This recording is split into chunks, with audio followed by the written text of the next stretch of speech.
శ్రీ సత్యసాయి జిల్లా ఓబులదేవర చెరువులో దివ్యాంగులపై సైతం కూటమి సర్కార్ రెడ్ బుక్ రాజ్యాంగాన్ని అమలు చేస్తోంది. బీసీ కాలనీలోని షిరిడి సాయి గ్రామ ఐక్య సంఘంలో యానిమేటర్గా పనిచేస్తున్న మల్లిరెడ్డి అనే దివ్యాంగుడిపై కక్షగట్టి విధుల నుంచి తొలగించారు.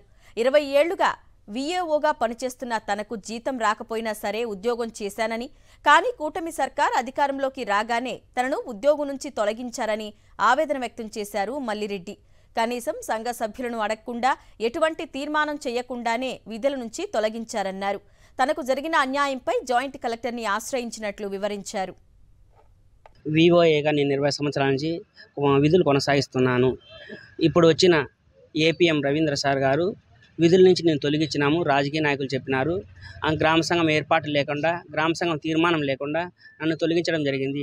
గ్రామ సంఘం వివోఏలను కూడా లీడర్లను కూడా తొలగించినామని చెప్తున్నారు. మీటింగ్ అనేది ఏర్పాటు చేయలేదు. మీటింగ్ ఏర్పాటు చేసి మీరు ఎవరు కావాలంటే వాళ్ళని ఎంపిక చేసుకోండి సార్ అంటే, మేము చేయము, సంఘాలందరూ మీ మాట వింటారు, నువ్వే వాళ్ళకు చెప్పినట్టు వింటారని, మేము చెప్పినట్టు చేస్తామని వాళ్ళు తీర్మానాలు చేయడం జరిగింది.